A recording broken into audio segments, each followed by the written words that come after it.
I was at the IPO party in December, and I looked around the room. There were 50 of us. I'm like, everybody is probably a millionaire here or more, and the people who have made 8 figures, and the executives who have made 9 figures, and it was the happiest room in the world because they worked hard for 6-7 years, and they had a great financial reward for it. And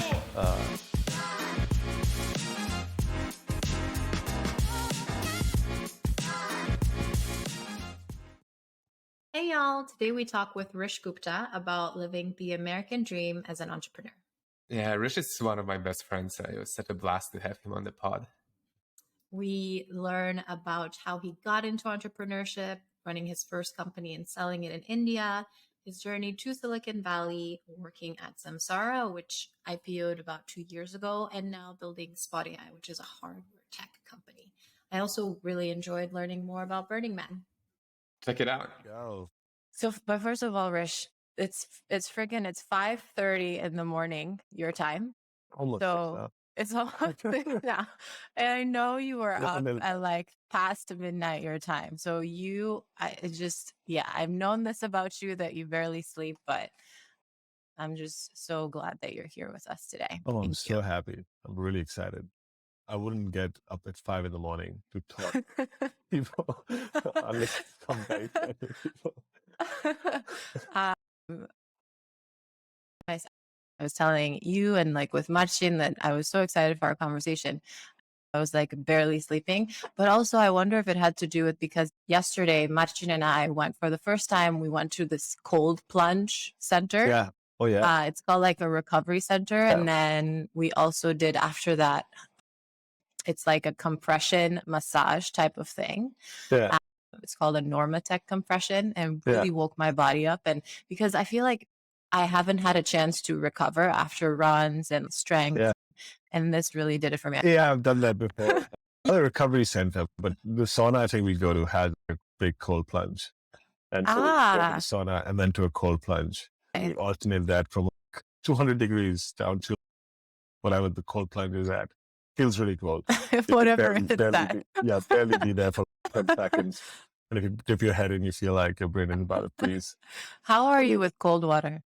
Yeah, I was just going to say, the other thing is always take a cold shower. So this feels home.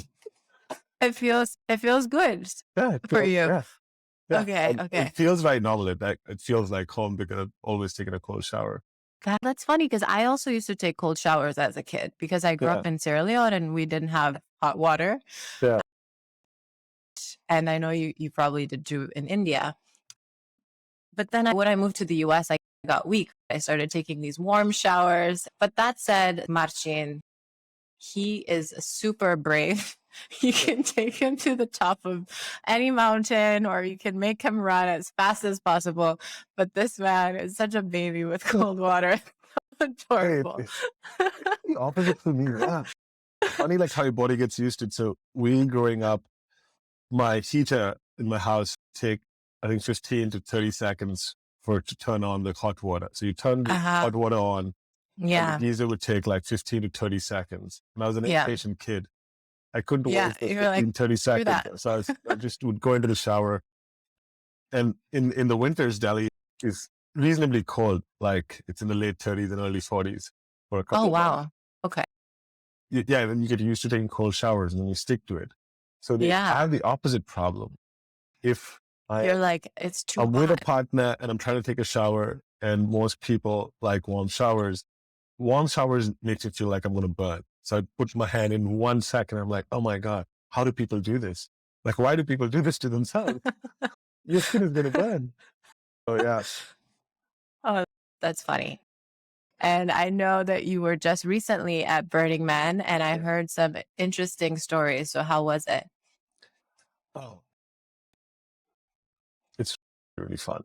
And it's so many things to so many different people. But I think the simplest thing, a lot of people just mistake it as it's drugs, sex, parties, all-night raves, and just a lot of crazy town.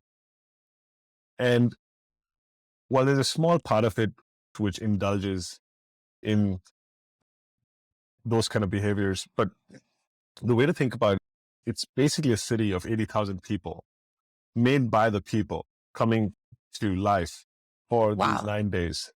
I didn't realize it was that big, 80,000 people. Yeah. And it's like a city. You build a city for this, and people build it themselves. It's not a central organizing committee. It's not like the Fire Festival or Coachella. There's no central organization trying to screw you over. There is a Burning Man organization, but it's pretty much giving you the guardrails and principles. But people bring in their magic and create things. And there are people who are interested in yoga who will create a camp which is just about yoga. There are people who are hairstylists who will give haircuts. And there are people who are blacksmiths who will build things for you. There are people who are bike repairs people. This is bike enthusiasts. They will do a bike. So basically in this city, you can find anything from sauna to haircuts to yoga workshops to a gym to anything you want. And everything is free to use. Nobody cares who you are, what you make, what you do.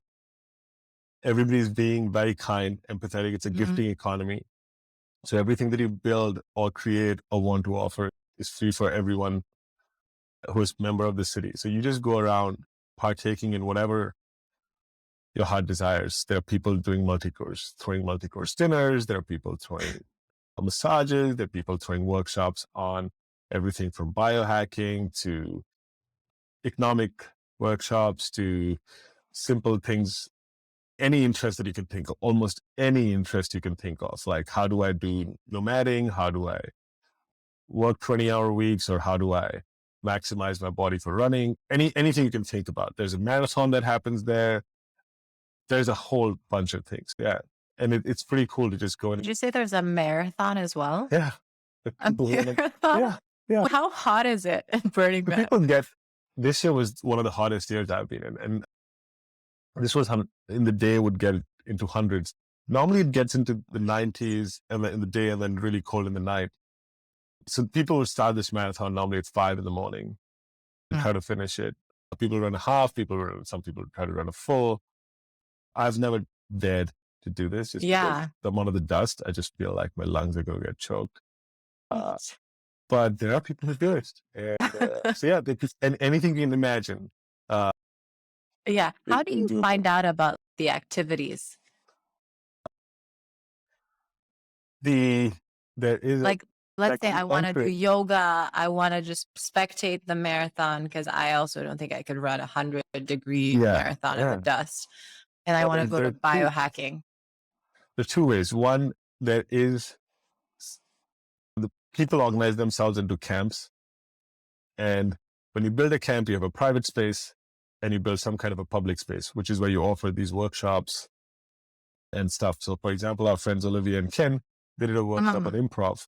So all the workshops you're doing gets printed in this central book, which has all public facing events.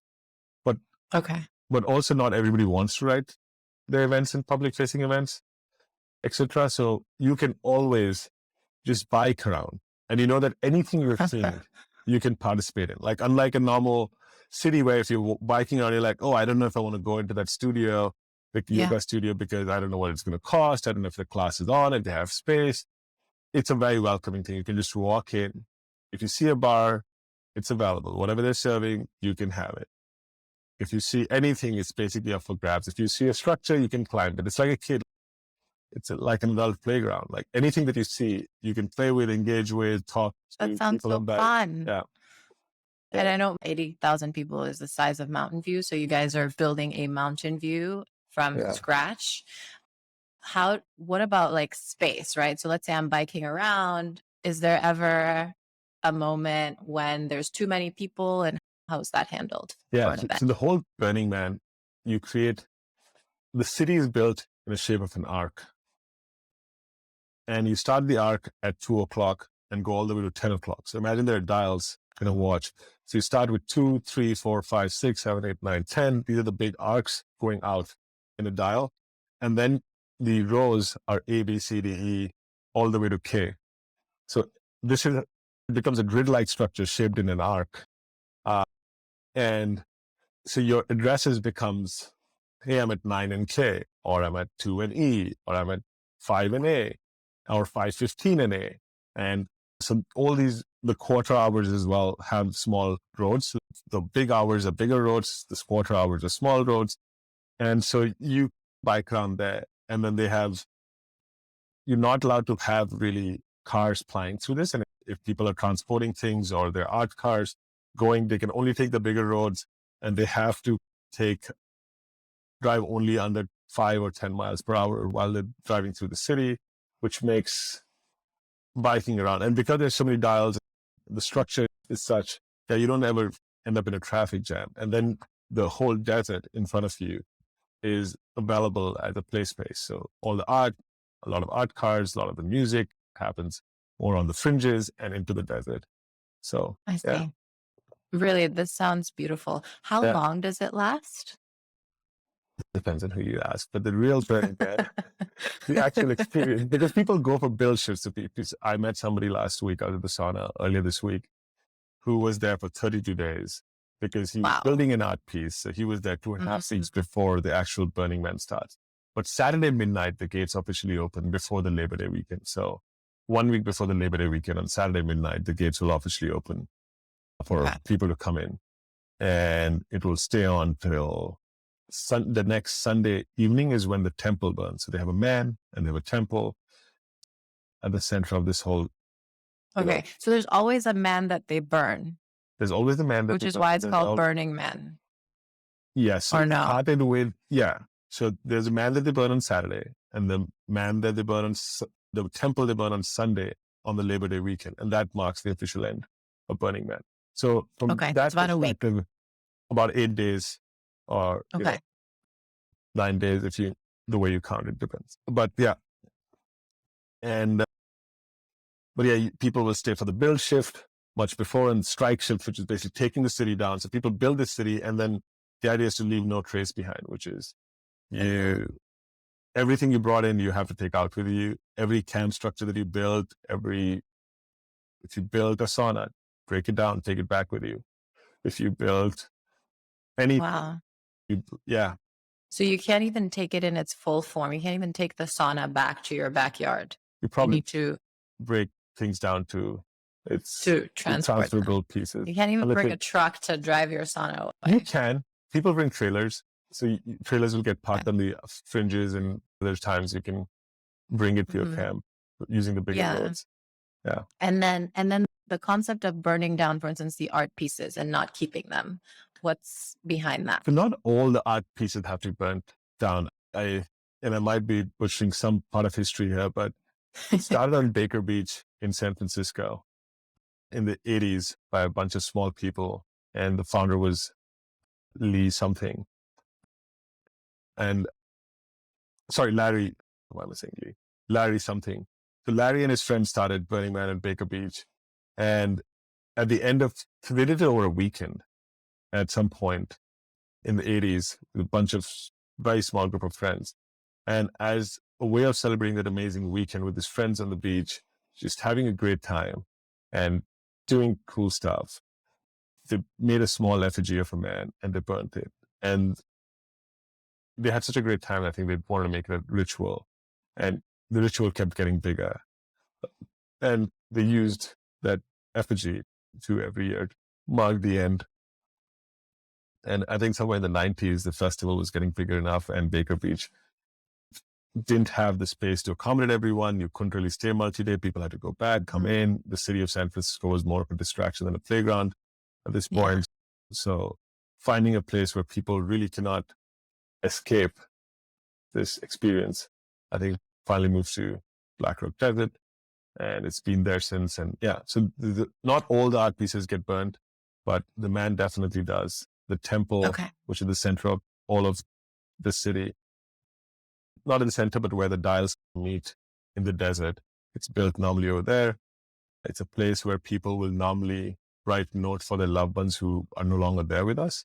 And it's a way to celebrate there. And people have very deep responses when they go there. So Leonie, my girlfriend who you met, when she went there, like within a second, she was crying for the next half an hour because she was like, I could just feel the collective pain of humanity and everything. So it's your place. Was that her first time? This was the first time. Okay. What do you, I'm so curious. I got to get her on and have a whole podcast on Burning Man. But so it's anybody, who's intimidated or feels it's the mythical sex, drug, orgy thing happening. But do those things happen, Rish? Do those happen? Yeah. Okay. Can you go and not have drugs? Yeah, it's like a normal city. You can live in a normal city without drinking alcohol, despite the bars in the city. Nobody's forcing you to take anything. It's not like everybody's on it and it's, oh, come on, you should. There's no peer pressure. There's a lot of people who don't participate in it. Because the city generally says people create the rules they create, there's a lot more openness on either ends. So people who want to partake in that lifestyle have space to be able to participate in that lifestyle. But that's not the dominant lifestyle, and that's not what everyone is pushing you towards. It sounds like an experience. Yeah. I definitely had this impression of what you said. It's a sex, drug, orgy, big party. And I was like, I'm not sure how I feel about it. Yeah. People come with small babies. People come in their 60s and 70s. Yeah. What do you think? It sounds amazing. I have similar reservations to what Jennifer said, or in my head at least. But I think now it's like I want to go, and it's just like I'm not motivated enough to yet make the logistical effort. Like the plan, like schedule. A little bit.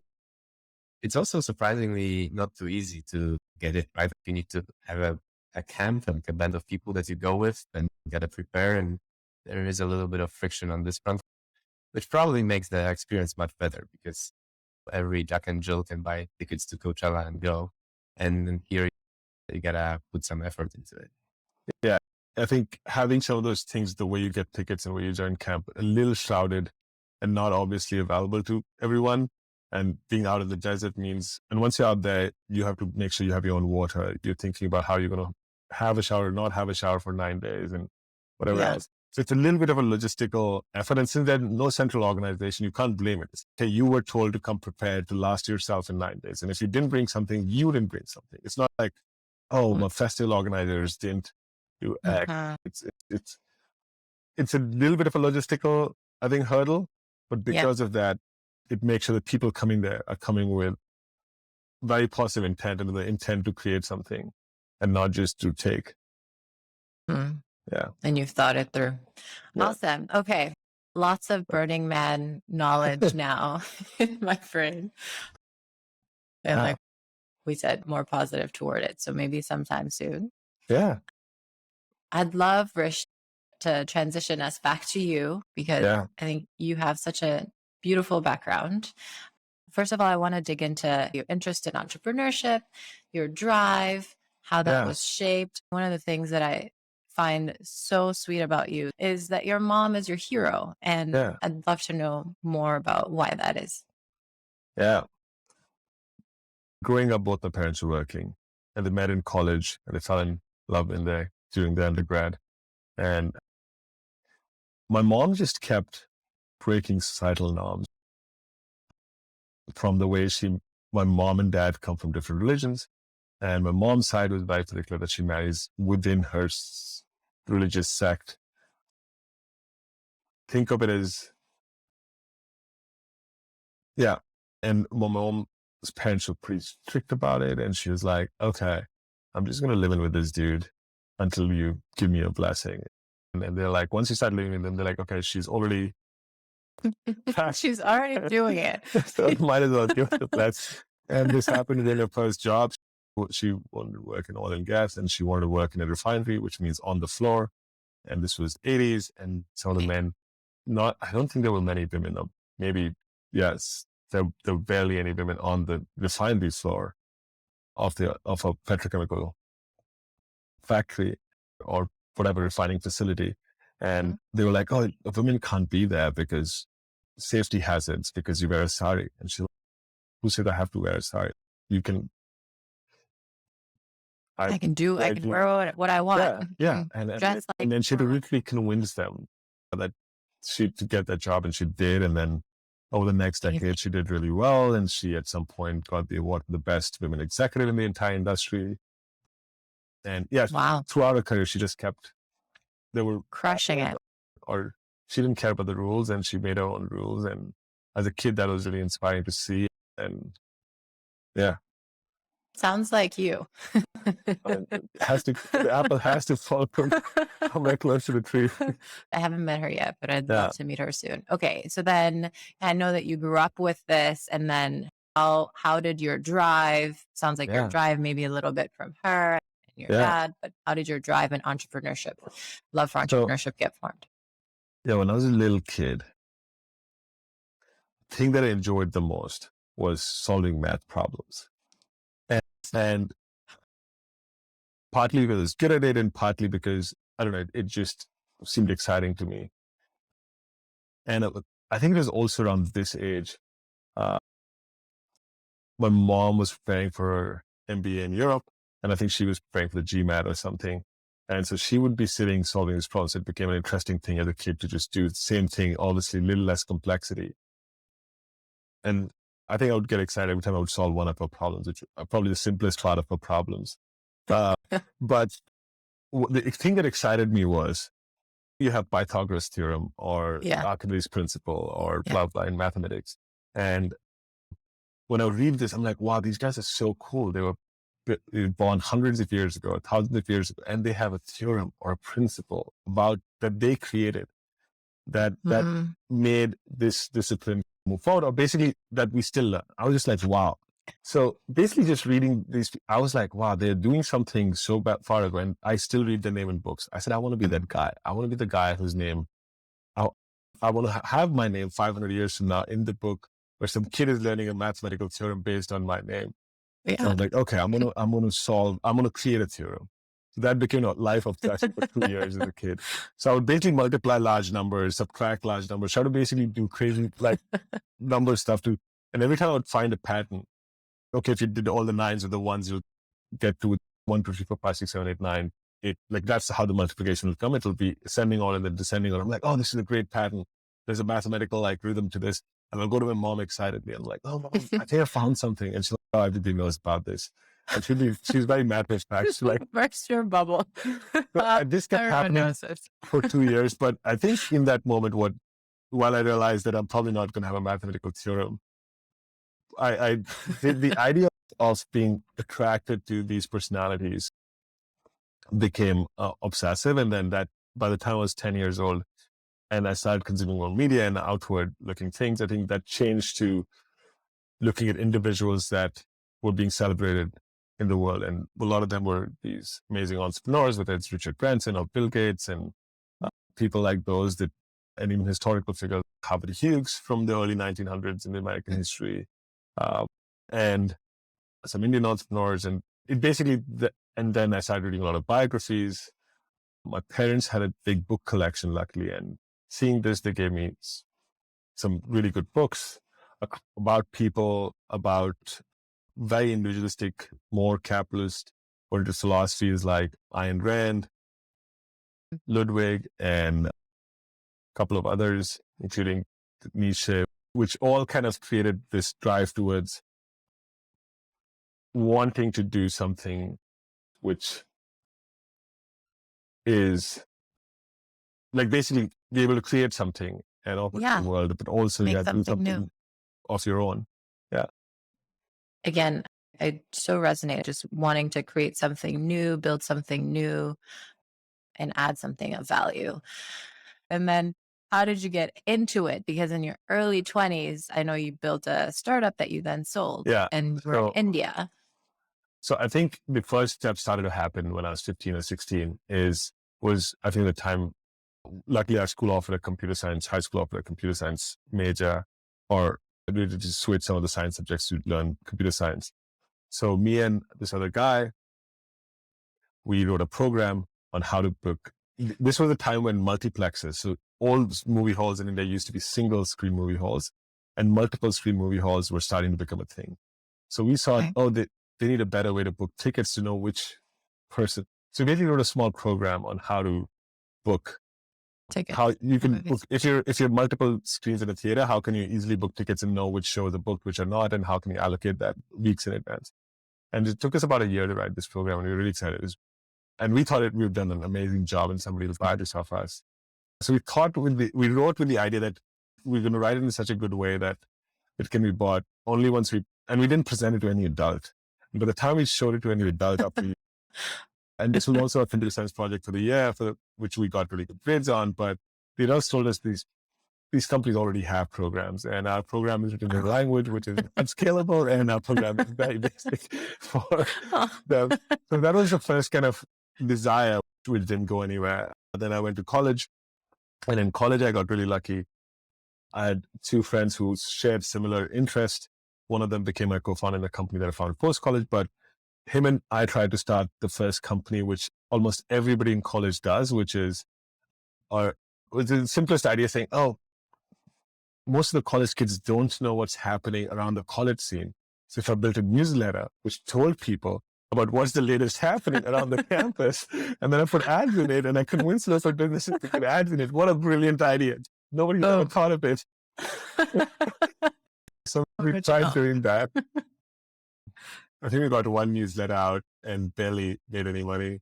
And we got too much effort or too little. And then that ended up dropping, but that led to the second one, which actually did make money, which was one of my friend's dad had a network of 500 buses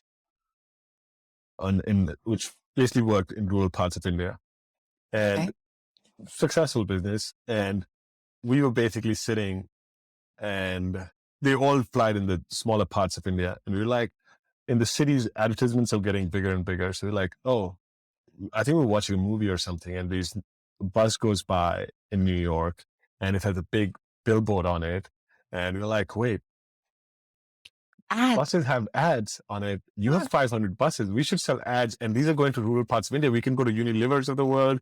We can go to any kind of CPG company trying to sell to the, and this was the time when a lot of international companies, 2000s, were trying to access the hundreds of millions of people in India.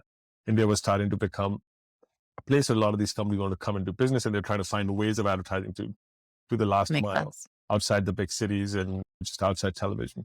So we went to his dad and said, hey, if you sell ads, and can we put ads on the buses? And he said, yes. And so we basically took measurements of the bus, decided what billboard sizes we can sell, made a presentation, first PPT, I think, properly, and then went to advertisers. And luckily this time we sold. And I think we made a couple of million rupees, which was amazing. And how old were you by this point? Was this 19, 20?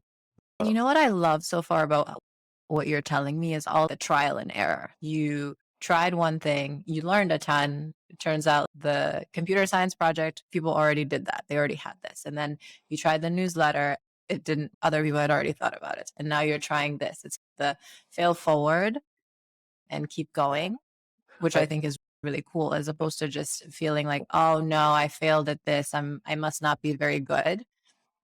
Yeah, the concept of failure wasn't really there at that time, because in my head, because you're 16, so you're not at the first time, and then you're 18, and then you're 19. You were not supposed to be doing these things anyway. So you're mostly just having fun with this, because your failure, at least in society's term at that point, is did you get good grades, and did you get into college, and are you doing whatever, if you're doing sports, are you continue to do well in that? So the failure, like, this was an extra, like, side hustle or whatever you want to call it. So if it didn't work, it never felt like failure. It just felt like something cool I was trying to do with my friends, and we had fun doing it, and we laughed about it. And no matter what we were doing, our friends were mostly excited about the fact that we were doing something, and everybody wanted to work. That was the other thing, that you could get so much free labor from your friends, because other 19-year-old kids are like, oh man, can I get involved? This seems really cool. Yeah, cool. We have no money, so we need help. They're like, yeah. And you just get people to help you with small parts of the project. It was a lot of fun. And I think the concept of failure obviously became very real when I started my first company, which was like proper, like I got out of college, worked for a year at a tech startup. Being a PM, I got really lucky with the company, the boss. But I left in a year, the itch to do something of my own was too strong.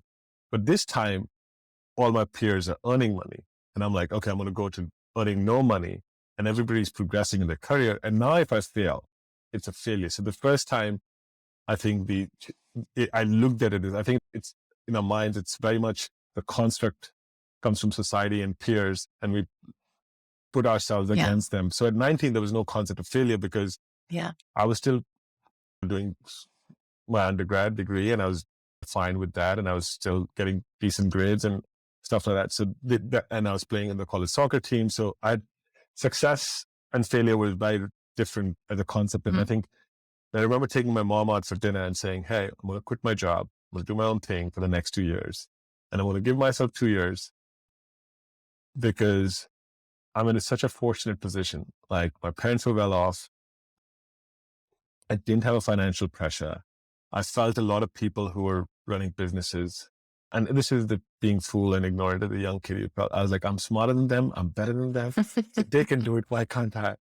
And then I said, I can, with every privilege that I've had, I should be able to give myself 2 years to go and do something my heart desires rather than be this older person who looks back and says, I wish I would have, I could have. And I'm like, okay, I'm just going to go do this. And for the next 2 years. And we didn't really have an idea at this point. All I knew was I'm leaving the company to start a company. If you ask me what company, I was like, I don't know. And I'm going to figure it out. With whom? I said, I don't know. I'm going to figure that out. And then I called one of my best friends who, I was trying to do the newsletter, college newsletter startup with. Him and me paired up and we started thinking through ideas. Luckily, he had finished a job and he was looking for a new job. I said, don't look for a job. Let's just build something together. He said, I don't have too much cash. And I said, I had saved up something for the 1 year of work. I said, I'm going to put everything in. Let's go. And it wasn't a lot. Like I had probably a few $1,000s saved up.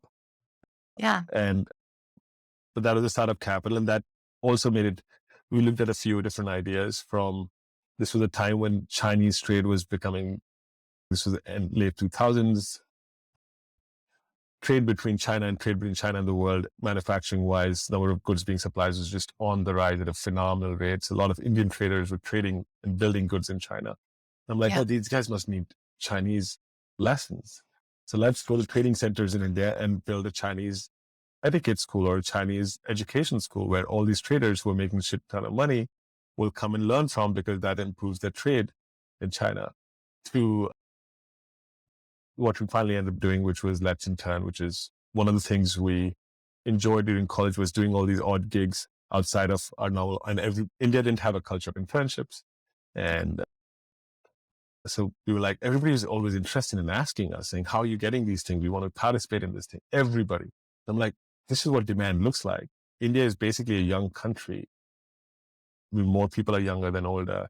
Majority of the country is below 20. I said, and Facebook and stuff had just happened building around colleges and stuff. So you're like, okay, let's build. Every college kid would want to get an interface with the real adult life. Nobody just wants to be in this intermediate phase where teachers are telling them still to be in classrooms and just learn. They want to actually do things. And if you can give them a platform where they can connect with companies and do things, we'll have everybody on it. And if you have a vast majority of Indian youth on it, you'll make money. So that was the idea, and that's how it kicked off. And it took us a while to get it off the ground, but But you did. You got it off the ground. Got it off the ground. Got lucky. got very lucky. With your friend who you'd already had some experience with, you knew what working together was like. Yeah. And I think you sold it in 2 years. 2 years later. 5 years later. Yeah. Okay, so a few things that you mentioned that I wanted to touch on again are this notion of failure as at that age, this issue of, I'm comparing myself maybe to my peers or based off of what society says. Either it's about you should be doing this in your career or this in your personal life, etc. And I think that was such a fascinating tidbit that at that age you were young, you were doing what you were supposed to be doing in school. And so these were side hustles that were really interesting and fun, and you were also enjoying them. And then I love how when you did start, you took your mom out, you gave yourself 2 years, you touched on how you knew that your peers would be maybe progressing in their careers. And I think that's something about entrepreneurship that we've talked about together of when you decide to be an entrepreneur, you can't really compare yourself to your peers who are progressing in their careers because you need to give yourself a little more time in entrepreneurship to build something. And it's not like you're getting this promotion and then that promotion, but it's more like you're building a company, and that takes time and effort. And it's a different kind of trajectory. You kind of look at yourself 5-ish years out, not the next year. Yeah. And the bet, like, at least for me, the thinking always that helps me takes quote unquote risk, because risks are relative. But is the logic that I gave myself was the next 2 years can pan out in one of two ways. Either this is going to be successful, and in that regard, then I'm able to live life on my terms, and I took a risk, and I'm able to embolden myself. So huge upside in terms of my confidence and my learning curve. I'm able to free myself from working for others. Yeah. And but if it fails, I was like, okay, if it fails, then I have to go back and join the corporate ladder, because I still have to somehow make money and make ends meet and stuff like that. And the bet I was making was like, right now when I'm leaving my job, I'm with my peers, I'm doing really well. I'm going to go away for 2 years. And the two bets I was making was, one, there's a market for failed entrepreneurs. That if I go to a company and say, hey, I did this thing and this is all the things I learned, but I showed all this drive and perseverance to pursue this, that there are people who will buy that skill. Yeah. And I felt like that's a reasonably good bet. Yeah. And the second was that, let's say I go and join like a consulting company or something, and a peer is already 2 years above my class and they're already ahead of me. And I'm like, a career is a 30-year long race or a 40-year long race, depending on how you define it. I said, am I good enough or fast enough to make good for 2 years over a 30-year period? That's basically, if you're running a 15-lap course, it's, hey, can I make do with 1 lap? Am I good enough for that? And I said, yeah, I think if I'm not even 2% or like whatever, 2 by 30, 1 by 15 is a 4%. If I'm not even 4% better than my peers, then I'm just an average. And I think I'm better than that. So I can make that difference up. So I'm like, okay, I can take I can give a 2 years head start to others and still beat them. Yeah. So those are the kind of two constructs which helped me be very comfortable with that decision and not doubt that decision.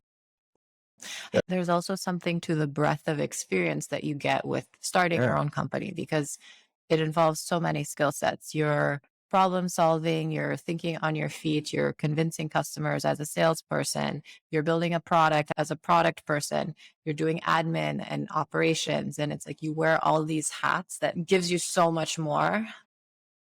Yeah, you clean your office, you do the bathroom supplies. You're the janitor. Yeah. You bring the coffee. You're wearing all the hats. And then the other thing I wanted to mention was just that you were having fun. You were having a blast. Whenever you're having a blast, to me, that's not a wasted experience, and with people you enjoy. It was great. The first year, we didn't have a place to stay. So we would just bounce around our parents' houses. Yeah. Sometimes sleep in offices, sleep with friends. But it never felt like going through this ordeal. Because we always had fun. We all had great fun. And also, luckily, we had our parents' houses to crash whenever we wanted to. And then a lot of our friends were more than... And I realized that most people, when you start entrepreneurship, especially at a young age, a lot of people want to do this. And this is a shout out to Marcin's Gentle Nudge, where he's trying to get more people through that. Shout out to Marcin. Most people want to do it. So I remember when I said I'm starting out, suddenly every friend of mine was so helpful, because they're like, oh, we know how hard this is. Let's help you in any way. So I know a friend who can help you with this. You need access to this company. Let me introduce you. People were so generous because they realized that they're living a part of their dream through you in this moment, right? Nobody enjoys just being stuck in the corporate ladder. For whatever reason, they're not leaving it. But when they can get associated with an entrepreneurship journey, it's meaningful for them. And so help is very forthcoming. And which was really nice. Yeah. I think there's something too about the hunger of you needing to bounce out, like in and out of your parents' houses. Not you had only a few $1,000s saved, where you really need to make it work, that I think inspire, like, necessity is the mother of invention. It really like inspires this like hunger and creativity and drive. Yeah. That makes you dangerous as an entrepreneur. Yeah. Okay. So let's fast forward a few years later. I know that you knew you wanted to move to the epicenter of tech, and Silicon Valley was that for you. And that's why you moved to San Francisco. We met at Stanford. Thank goodness. Amazing. And then I know that right after that, in 2018, you joined Samsara, which now just IPO'd, I think it was 2021, right? Over $10 billion. So wild experience. I know that you worked in the US and Europe. Tell me about that. What were some of the highlights for you? Yeah, I think I got really interested in the hardware space during grad school years. And I was gravitating more and more towards it. But obviously didn't have any experience. So I was getting a little more exposure to it through talking to some of the people, including Tanuj, who became my co-founder now. And we tried to put a small group with him, Stephanie, basically people with hardware experience, and try to learn more about industry trends. And we went to VCs, did a few things. So I wanted to basically join a startup, which was in the hardware space, but further along than what I'd built. Let's Intern was about 50 odd people or 60 people close to when we sold the company. And I wanted a company which was above 100 people, but not much above, which was going through the next stage of growth. So I'm like, okay, I want to learn about hardware and I want to learn about next stage of company scaling. And Samsara luckily fell in that sweet spot. And the good thing was they were small enough that I could interview with some of the co-founding members. And I styled the founder connect, or like the entrepreneurial connect. Like the interview didn't feel like a business school interview or the same stereotypical question. It felt like I'm talking to builders and people who want to create something, and they want to provide the space for others to come and participate in that. So yeah, it ended up being a really good journey. We were within those 2 years, I think we went from a couple hundred people to almost 2,000 people really fast. Explosive growth. Every quarter, we were probably growing 50% or more. And it was a really crazy feeling to feel like what hypergrowth really feels like, when anything you put out there is just selling like hotcakes and you're just growing. And every month you look up, up and you're like, oh, there's 100 new people in your company. That's how fast you're growing. And then what was grounding was realizing that companies like Uber and Google and Facebook, they grew probably 10x the speed. And I'm like, wow, this feels absolutely batshit crazy. Like you can barely keep up. 2 days of the week used to feel like, 5 days of the week, because there was so much happening and we were moving so fast. And every month was different than the previous month. And the scale of operations, and like suddenly in 2 months, it's like, oh, we're launching Mexico. 4 months later, we're launching London. Oh, we're launching also Netherlands. And 2 months later, it's Belgium, Italy, Switzerland, etc. So, suddenly we need somebody here. We've launched 2 more product lines in the process. And our revenues have gone from like tens of $millions to hundreds of millions of dollars. So like completely different scale of operations. Then general counsels are being hired, and like now there's a legal team, and that which didn't exist. And now accounting, all of that was happening in very real time. And I'm like, wow, how would like companies which have grown even faster, the absolute outliers, the $100 billion plus company, they're like, wow, it must feel. And it became a place where, one of our mentors for me and Marcin, and I don't know, Jennifer, we took a class with him, Andy. I couldn't get into this class. I'm so disgruntled about this. I was one of those people who's waiting outside being like, anyone please drop out, or will you let us just listen? But so it was a great class.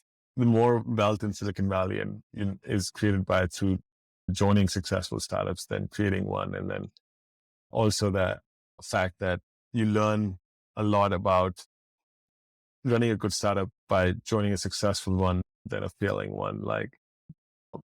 And so it was a great lesson in hyperscaling, in actually what it takes to build a really fast growing Silicon Valley company. It also became a great bet for talent. Like when you're growing that fast, you attract really good talent.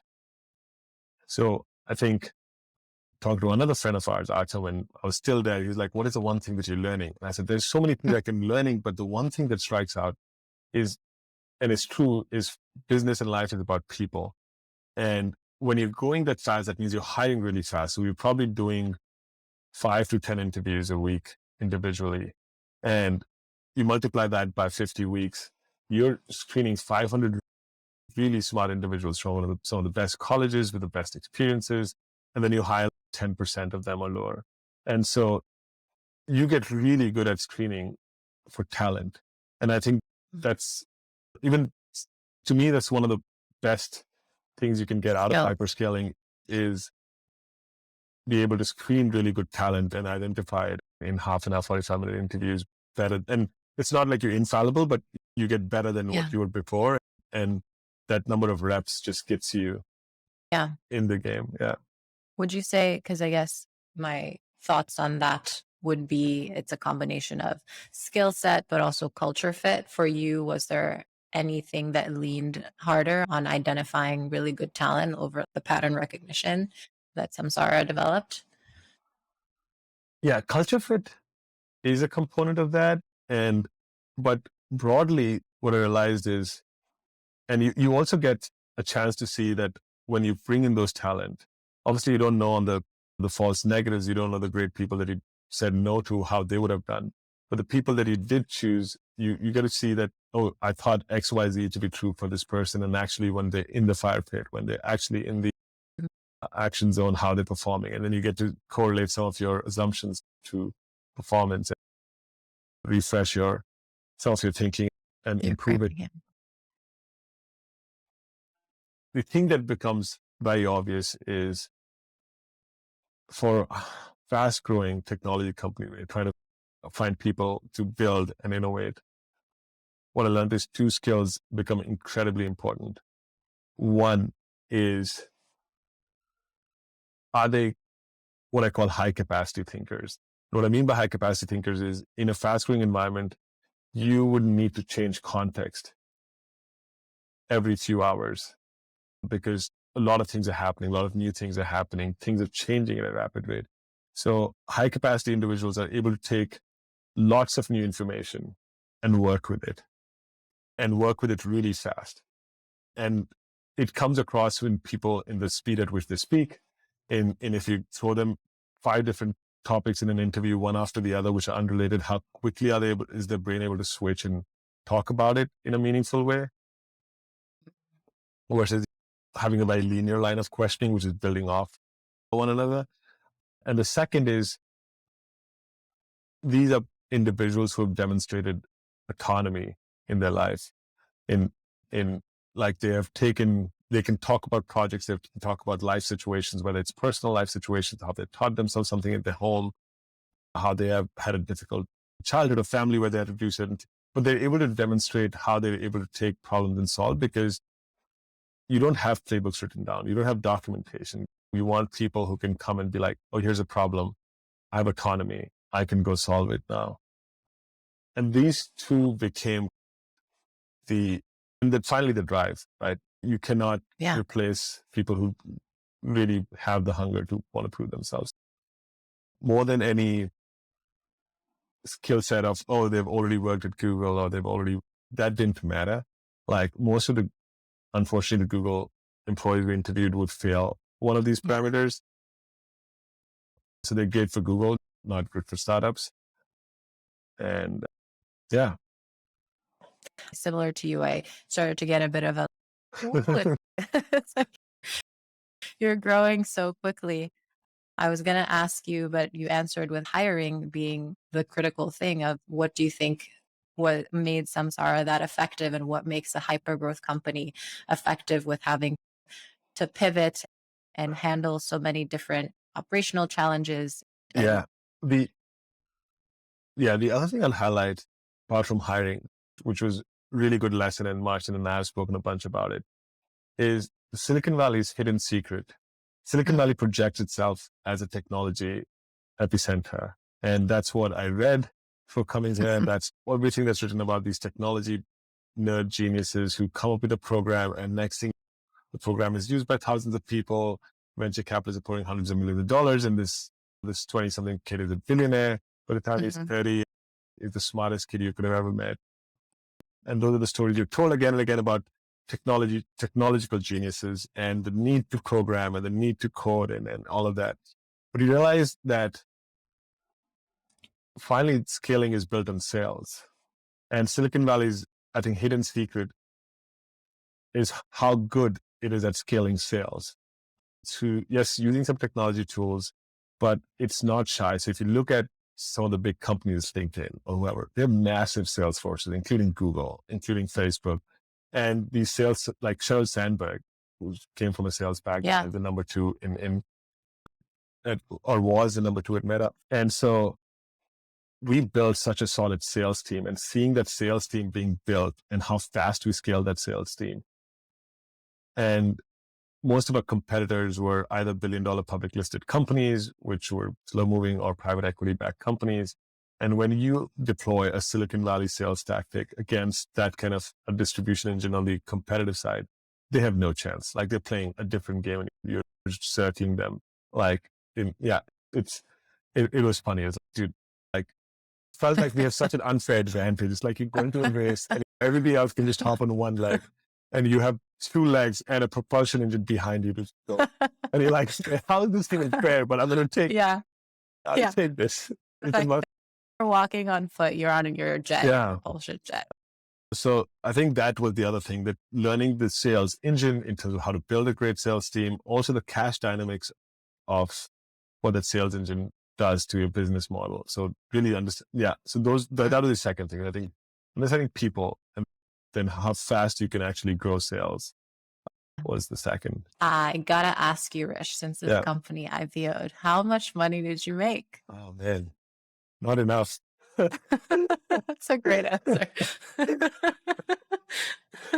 Could use some more. We could always use some more. No, but I think the interesting thing is when you join these early stage companies or mid stage companies and they end up becoming 10-figure, whatever, 11-figure. 10 billion. 11-figure outcomes is you have a lot of people who become millionaires overnight.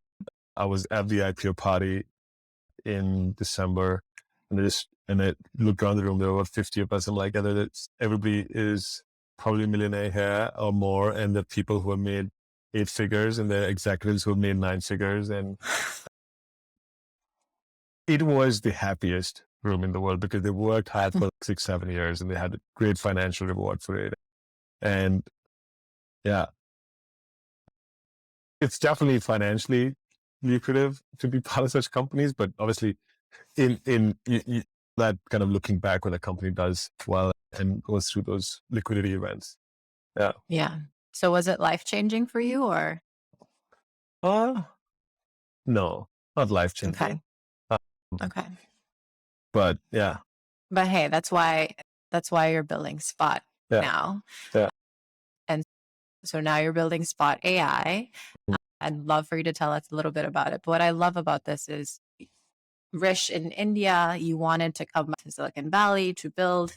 I know you're now an American citizen, so you're literally living the American dream.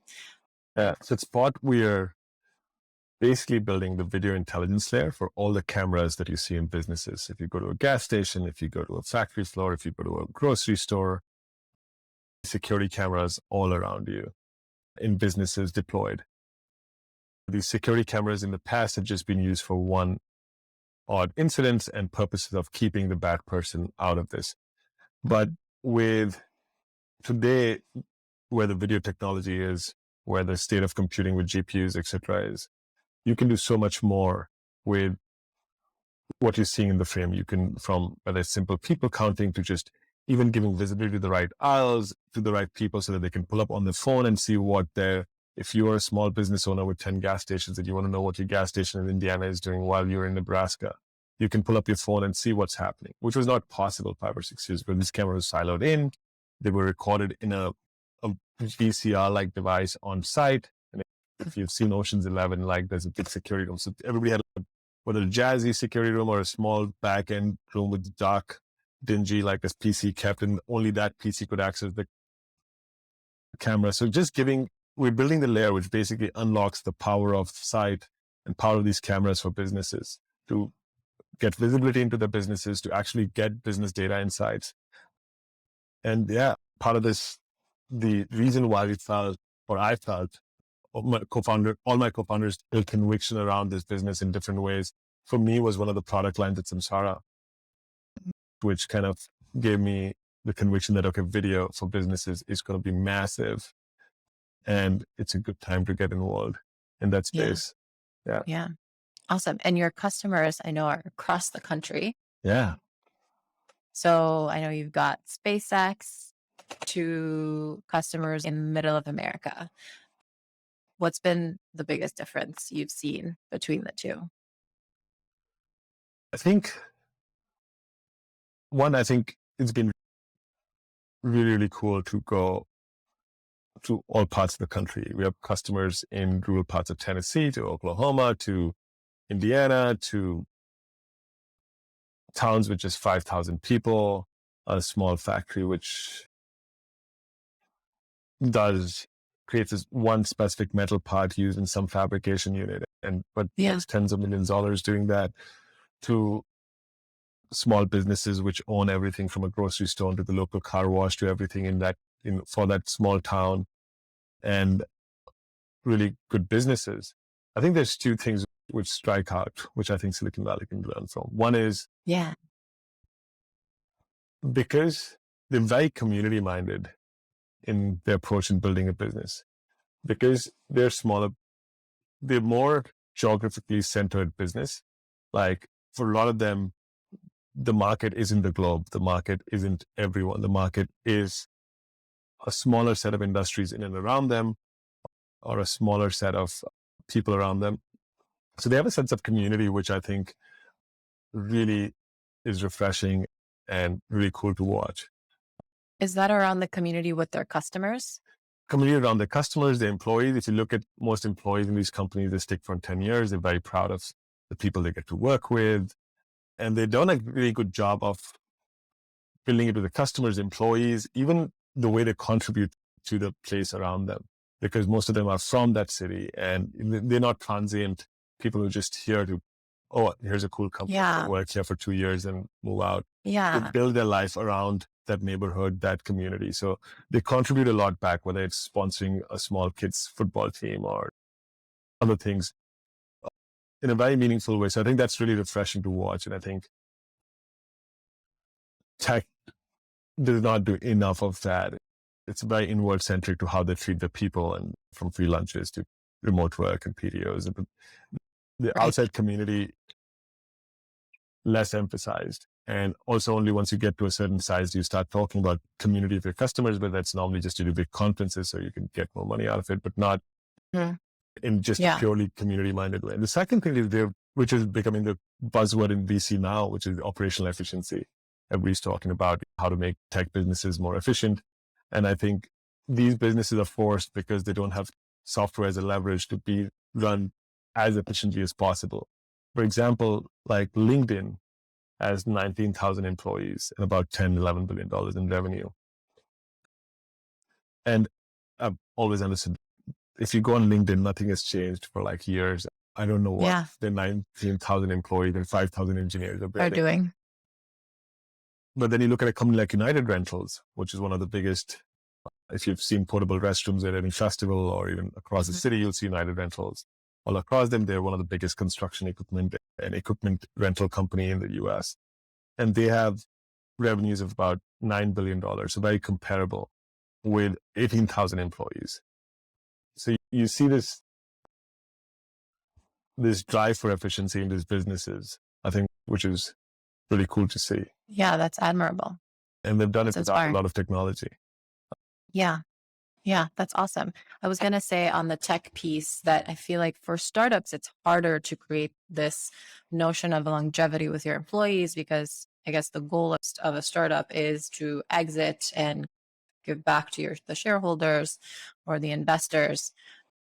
But I can see where for a larger company like a LinkedIn or whatever other larger company, there's totally room for improvement. Okay, so I know that with with Spot, you guys raised a Series A. I believe this was 2021, about 80 million valuation. I know you're about 100 employees right now. You're growing a ton. Yeah. What are you most excited about? And then what keeps you up at night? What am I most excited about? I think there are certain things which look like today, if somebody said, hey, everybody would search on the internet for things, is a very obvious thing. But I think in 1999, it might have looked a not so obvious conclusion that how big search is going to be, et cetera, et cetera. It feels like with the use of videos in businesses, we're at that moment where a small section of businesses, like from an overall perspective of tens of thousands of businesses or hundreds of thousands of businesses, are starting to deploy video for these beyond just security to more operational use cases, but it's growing at a rapid rate. And by being in the industry, this change is happening at a very fast pace and an accelerating space. And oh my God, in 10 years, people will be like, of course you would want to see things. If you're building a factory, you would want to pull up on your phone and see what's happening. But manufacturing line went down because 80% of what we consume is through sites. So there's so many reasons from a technology perspective, cultural perspective, timing perspective, where it feels like this change is inevitable and it's happening. And to be in the center of it, I think it is the most exciting thing. And then being able to participate in that so that luckily, if we can make a meaningful dent in this change, but just being part of that change is pretty exciting. And then what keeps me up at night, I think we're still a company which is young. We're growing really fast, but we're still not at a stage where everything is just, you have the next layers of management or set of people where everything is just automatic and running and you can just think way into the future. You're still in between land where you have really great people in your team which can run most of the business, but you still need to step down, help them, or give them context. And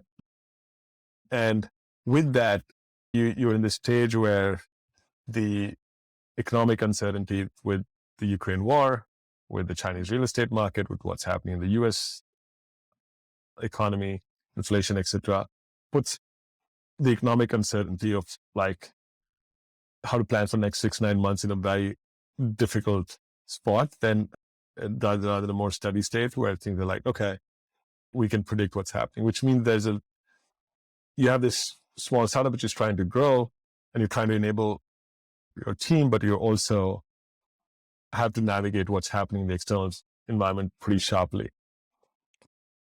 I think that's the navigating both the state of the company and the state of the economy at the same time definitely is the problems that, we're working on. Adds complexity to this puzzle because you're navigating the state of the company, which some things you got to just be nimble, and then the economy, which you really can't control so much.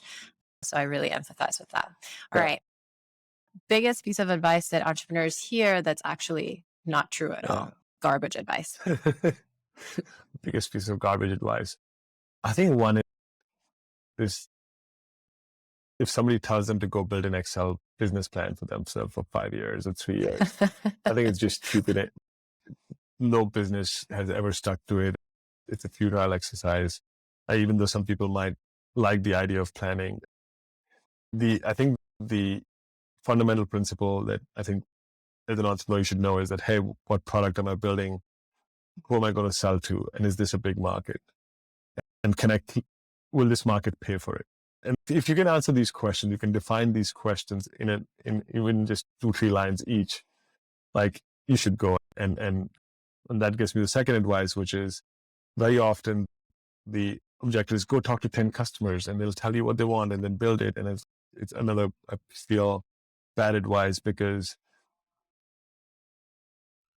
when you ask people what they want, it's just wishful thinking. It's not problems. It's like, I want peace or I want happiness. Like, how much of your time today do you contribute? How much money do you spend on it? It's like, not much. It's not a market that can be created out of it. So you then start thinking about, so my advice always is take your insight of a product and try to find 10 people who will buy it without changing it much. And once you have 10 people who bought it, you would have known which people really bought it very easily, which people didn't buy it easily. And those people who are buying it, why they're really buying it, which will allow you to modify your product and then change it and tweak it and make it what the wider set wants.